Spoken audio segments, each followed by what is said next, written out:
Episode 46, Some Customizing Action, originally posted November 25, 2018.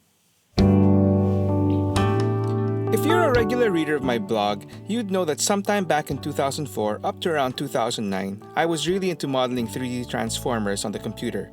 I don't think it was an exaggeration that I modeled about 80 to 90% of all the Transformer characters released between 1984 and 86, and a little bit more beyond that.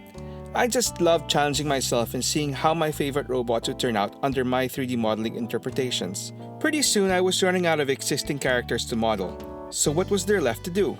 Well, I started creating my own.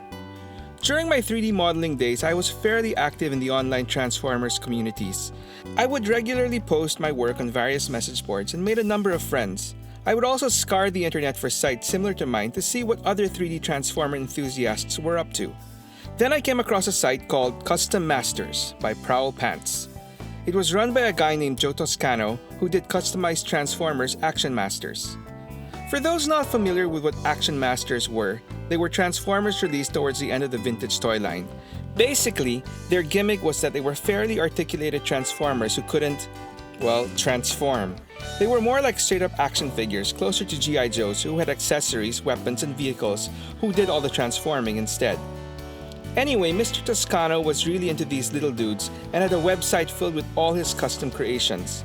While he had customs of actual existing characters that were never really officially released, he also had a lot of characters that he made himself.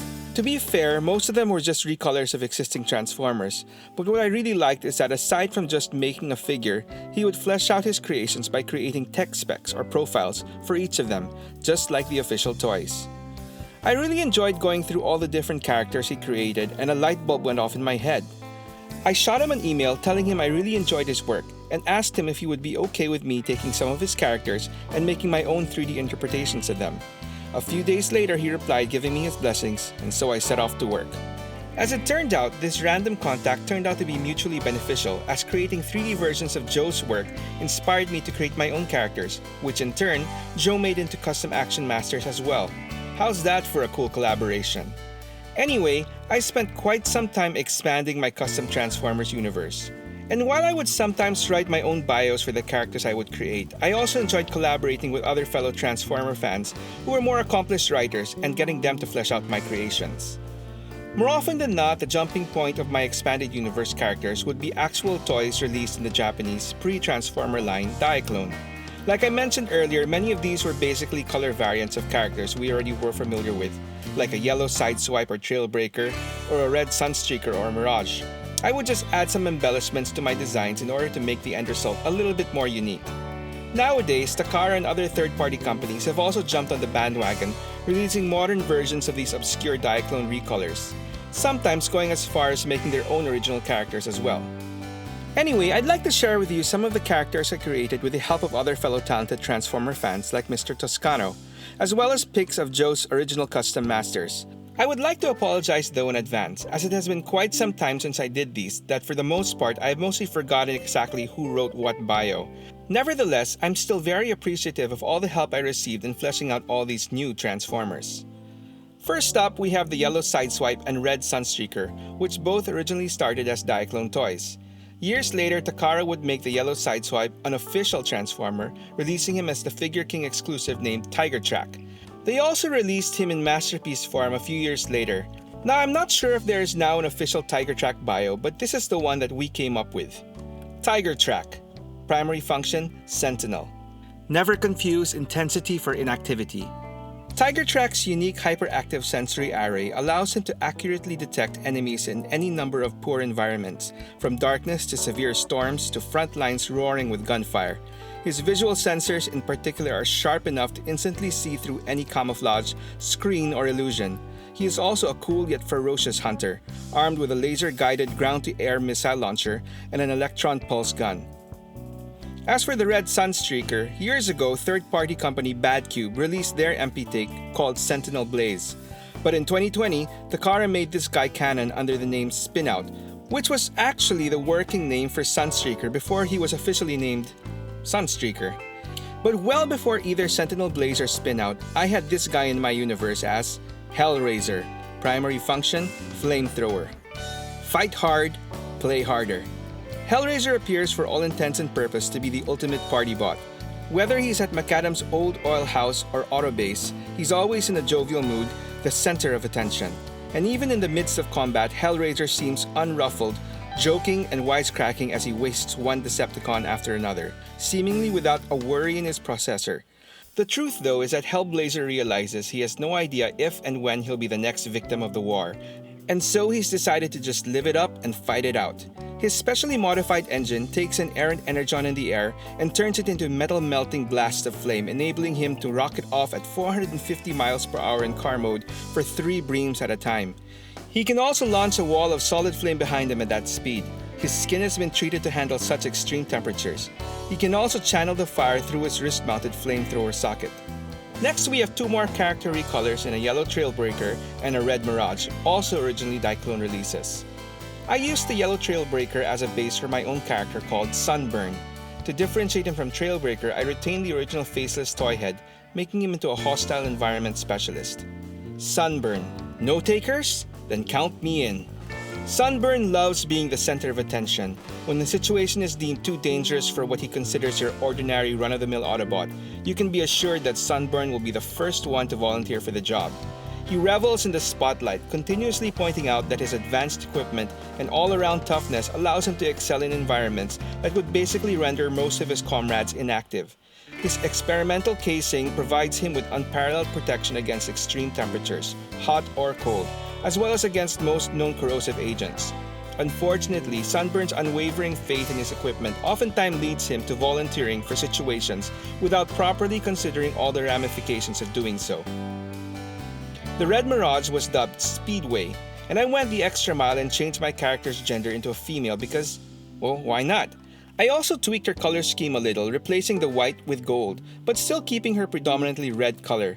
While she didn't have Mirage's specialty of invisibility, she was still quite the stealthy Autobot, using her skills as a saboteur. Speedway. Primary function, saboteur. Mix a little mystery with everything. Speedway's playful and light-hearted nature belies her intense dedication and pride in her appointments. Will take the most unexpected route to carrying out Optimus Prime's orders every time. Once sent a Decepticon sentry into stasis lock simply by making suggestive comments until his circuits overloaded, allowing her to slip into a compound and destroy it from within. Prefers weapons of stealth and speed to deadly firepower. Can usually talk her way out of dangerous situations, which is fortunate. She is one of the more poorly armored Autobots, quickly rising on the list of the Decepticons most wanted. Years later, third-party company Mastermind Creations released masterpiece versions of both these recolors as convention exclusives. Their yellow Trailbreaker was called Courageous Rally, and the red Mirage was called Liger. Both came with alternate toy heads in order to differentiate them more from the official counterparts. An added touch that I appreciated with Courageous Rally was that they replaced Trailbreaker's original camper shell with an open roll bar setup, as well as a reinforced bumper and additional rally lights. Next, we have even more recolors of the Lambo brothers. Well, everyone knows that the original police car of the Transformers was Prowl. Apparently, the police car deco was used a lot for other Diaclone car robots as well. One of the most memorable and popular in the line was a police deco version of Sunstreaker, which served as the inspiration for this character. Warrant. Primary function, crime scene investigation. If you chase 2 Turbo Foxes, both will escape. Originally a law enforcement officer in Iacon, Warrant has adapted easily to his new role as Autobot liaison to Earth and police forces. Intensely interested in details, will comb crime scenes for hours with his dizzying array of optical and olfactory sensors. Will never act before amassing enough evidence to get a solid lead on a suspect. Feels it is a waste of his time. Those less patient would rather have him shoot first and ask questions later. Intelligent, processes data quickly, carries a stun rifle that can paralyze suspects with excellent accuracy up to 400 feet. Cybertronian roots sometimes make him prone to underestimating or misinterpreting human intentions and motives. Not one to be left out of the fun, and in order to maximize possibly one of the best masterpiece modes they ever came up with in Sunstreaker, it was pretty much expected that the car would set out to maximize its usage by making the police deco version of Sunstreaker official as well. In 2018, they released Cordon. To differentiate him further from their masterpiece Sunstreaker, which was based more on his cartoon appearance, Cordon looked more like the original toy, with a little bit more detail thrown in, most especially with a brand new toy-centric head sculpt that really should have been included in the original Sunstreaker release as well as an alternate option. Interestingly enough, not to be outdone, Sunstreaker's brother also had a police deco version in the Diaclone line. But since Prowl filled out the police car quota for the original wave of figures, Police Sideswipe was tweaked into Fire Chief Sideswipe instead, and dubbed Red Alert for the second wave of Autobot cars. Still, this didn't stop Takara from re-releasing Police Car Sideswipe renamed Clampdown as another exclusive years later. I too made my own 3D version of Clampdown, but seeing that there were already quite a number of Sideswipe repaints out there, Clampdown was actually partnered with another repaint, a black Sideswipe called Deep Cover. I decided to tweak my version further and make Clampdown female. Clampdown, primary function, warrior. Let the glory fall to others. Stoic and reserved, no Autobot takes the war more seriously than Clampdown. While even the most serious of her comrades will occasionally relax between battles, Clampdown is all business, studies mission logs and surveillance tapes in her free time, searching for specific traits and weaknesses in each Decepticon that she can exploit should she ever meet them in combat. It's rumored that she has similar information on some Autobots as well, should they ever waver from the cause. Shoulder-mounted mortar can fire various munitions up to 10 miles. Next, we have Ironhide. While the classic G1 Ironhide is red, to a generation of fans who grew up with the live-action movies, Ironhide will always be black. Interestingly enough, it would seem that this random color switch may have been a callback to the Diaclone line, where the original van robot that would later be turned into Ironhide was indeed black as well. Anyway, in keeping with my female version's theme, I gave the Diaclone Black Ironhide the same treatment with an additional touch of gold to replace the red, to differentiate her more from Ironhide in vehicle mode. I turned her into a sort of surveillance vehicle. Low light, primary function, covert ops. That wasn't me. Lowlight is the Autobot that wasn't there. Her arrival on Earth was made known to only a few of her comrades, and even to this day, most Autobots and Decepticons believe her still to be on Cybertron. Lowlight utilizes an extensive cloaking mechanism that renders her practically invisible to the naked eye, as well as to most heat and motion detectors. She also carries a specialized neurodisruptor whose diamond-tipped needles go straight into a target's central processing unit, wiping out the subject's short-term memory banks, thus erasing any memories of ever encountering her. While a non-existent existence would drive most Autobots mad, she prefers it. It makes her job all that much easier. In 2022, Hasbro finally made this black version of Ironhide official, with the release of the rather uninspiredly named DK-2 Guard. And then we have Wheeljack, whose Diaclone version looked really different. It wasn't just colored differently, it sported a totally different and unique head sculpt. This Diaclone version was often referred to by fans as Marlboro, since the real-life race car it was based on was sponsored by the Philip Morris Tobacco Company, producer of Marlboro cigarettes. As a result, the car's deco looked like a Marlboro cigarette box. Keeping with this cigarette theme, Joe Toscano from Prowl Pants Custom Masters even made additional variants for his custom Marlboro Action Masters. How about some lights or menthol versions? Anyway, springboarding from Joe's ideas, I took this design and created my own character called Breakout. Primary function, warrior. If you're not doing anything, then you might as well be dead. Patience was never Breakout's best asset. Can never seem to stay in one place for very long. Breakout just feels that there's always something that he should be doing all the time. Whether it's scouting the furthest defense perimeters hoping to run into Decepticons, or studying every single battle diagram he can lay his optical receptors on. He cannot stand long stretches of downtime cooped up in the Ark, or just relaxing with fellow Autobots. His proactive nature is admired by some of his comrades, but most find it just plain annoying. Years later, Takara went another route, releasing their own masterpiece version of this Diaclone design, but making him into a Decepticon named Exhaust, as a callback to his smoky past. Unfortunately, before it could be officially released, it was delayed over legal trademark issues brought up by Philip Morris. As a result, Exhaust's deco had to be tweaked in order for it to finally be released. And last but not least, we have Black Tracks, which was dubbed Stingray in homage to his Corvette alt mode. I filled in his backstory. Stingray, primary function, frontline assault. Don't start the party without me. By land, air, or sea, Stingray charges full force, shouting battle cries with all guns blazing. Most of his comrades figure he has either nerves of steel or a constant death wish. Truth be told, Stingray has neither. He's just a practical bot who understands that in a war, there always have to be soldiers on the front line and they play an integral part in winning a war, even though many of them most likely won't live to see the end of it. His almost unrivaled speed and firepower make him a perfect candidate to lead an assault, and he knows it.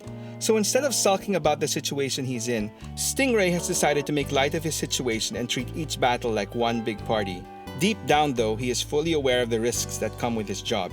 He just takes solace in the fact that other Autobots will benefit from what he believes to be his inevitable sacrifice.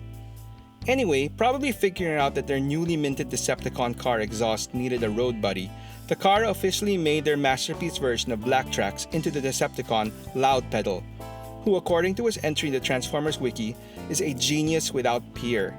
He is one of the galaxy's foremost musicians. Unfortunately, that's not a skill the Decepticons recognize the value of, and so Loud Pedal lives a double life as the widely popular underground musician, Sea Shadow. I spent around 5 years building up my own 3D Transformers virtual collection, and a big reason I enjoyed it so much was that it gave me the freedom to create my own characters.